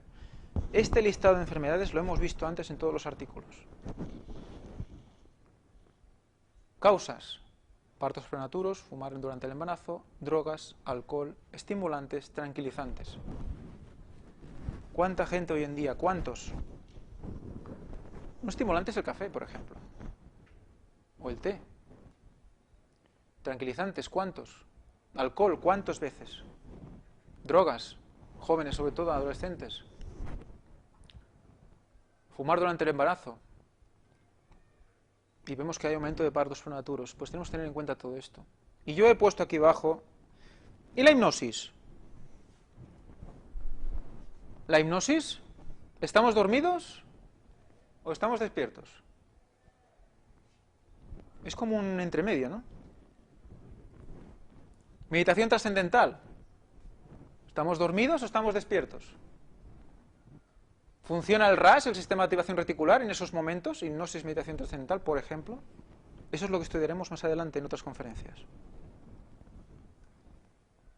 Son estadios intermedios entre sueño y vigilia. Veremos cómo funciona todo este rollo que os he metido de fisiología y de... veréis cómo funciona en esta situación de hipnosis y meditación trascendental. Bueno, el sueño, los sueños, las fases del sueño. En el momento que llegamos ya al sueño, ya nos hemos relajado, ya nuestro sistema de activación reticular está inactivo, tenemos las siguientes fases de sueño. Veréis que yo, cuando lo he estudiado, he visto que, bueno, que no es una cosa lineal, ¿eh? Hay fases que duran pocos minutos. Etapa 1, adormecimiento, es un estado de somnolencia que dura unos minutos. Es la transición entre vigilia y sueño. Se pueden dar alucinaciones, tanto en la entrada como en la salida de esta fase. Sabéis que los expertos dicen que esta fase de adormecimiento es lo más parecido a la hipnosis. Cuando estás medio dormido, medio despierto, es cuando el sistema de activación reticular se está inhibiendo, se está desconectando, y ahí empiezas a tener una mezcla entre empiezas a tener muchos impulsos en ese momento, una mezcla entre lo subconsciente y consciente, y te duermes. Pues cuando puedes tener más alucinaciones. En el momento que te despiertas, en el momento que te duermes, en el punto de transición. Etapa 2, sueño ligero. Disminuyen tanto el ritmo cardíaco como el respiratorio. Sufrimos variaciones en el tráfico cerebral, periodos de calma y súbita actividad. Es más difícil despertarse que en la fase 1. Es el 50% del tiempo. O sea, el 50% del sueño, estamos en sueño ligero. Por eso es tan importante tener un ambiente tranquilo cuando duermes. En esta fase surgen esporádicamente, bueno, son unos temas de grafoelementos, bueno, son gente que estudia el sueño, emiten gráficas de actividad cerebral y clasifican los dibujos. Bueno, etapa 3, fase de transición hacia el sueño profundo. Pasamos unos 2-3 minutos en esta fase. 3 minutos en los que estamos en transición ya hacia la etapa 4, que es el sueño delta, el sueño profundo. O el sueño, fase de sueño lento, aún no hemos llegado al sueño profundo, fase de sueño lento. Las ondas cerebrales en esta fase son amplias y lentas, así como el ritmo respiratorio. Cuesta mucho despertarnos estando en esta fase, que dura unos 20 minutos aproximadamente. No suelen producirse sueños en esta fase. 20% del total del sueño. ¿Vale? O sea que tenemos un 5 más un 50 más un 20, que son un 75% del sueño que no es profundo. Que son fases que se está acercando a la profundidad y otra fase que se va saliendo de la profundidad. Hasta que llega. Y en la fase álgida del sueño es la fase REM. Característica en la cual el cerebro está muy activo. Al contrario de lo que podíamos pensar. El tronco cerebral bloquea las neuronas motrices de manera que no nos podemos mover. Estamos paralizados. REM proviene de los vocablos ingleses Rapid Eye Movement. O sea, debido al característico movimiento de los globos oculares bajo los párpados. Se empiezan a moverse los ojos porque están viendo cosas. Están buscando, están viendo cosas.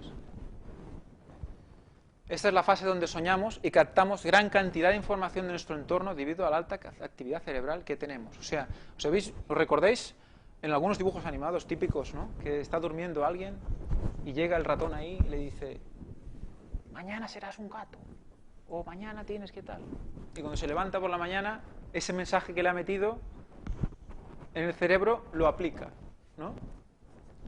Pues es porque, bueno, no es porque, a ver, es fantasía, ¿no? Pero está basado un poco en este concepto. Estamos muy atentos al entorno, aunque estemos en fase profunda de sueño. Y ahora veremos un par de vídeos en los que os explicarán también de manera más didáctica las diferentes fases de sueño y por qué soñamos.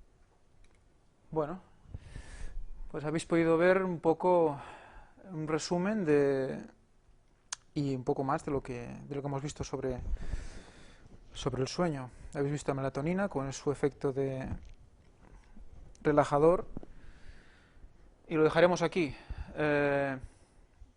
En otras conferencias más adelante veremos, seguido a esto que hemos visto ahora, cómo veremos qué sucede cuando interrumpimos este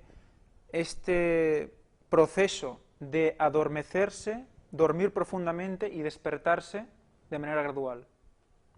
Cuando hacemos que en vez de dormir 6 o 8 horas, dormimos 5 horas. Cuando cambiamos los sistemas de dormir, ahora trabajo de noche, trabajo de día, ahora toda una serie de cosas. Eso veremos en poco tiempo, porque luego entraremos ya en otro tema. Y cómo veremos también cómo el hecho de que dominar o intentar influir en este ciclo de sueño, intentar influir nosotros en la actuación del sistema de activación reticular, en ese filtro que nos está protegiendo de los impulsos externos, si nosotros jugamos con ese sistema, vamos a poner en peligro nuestro cerebro y nuestras mentes. Lo dejaremos aquí y bueno, gracias por vuestra atención.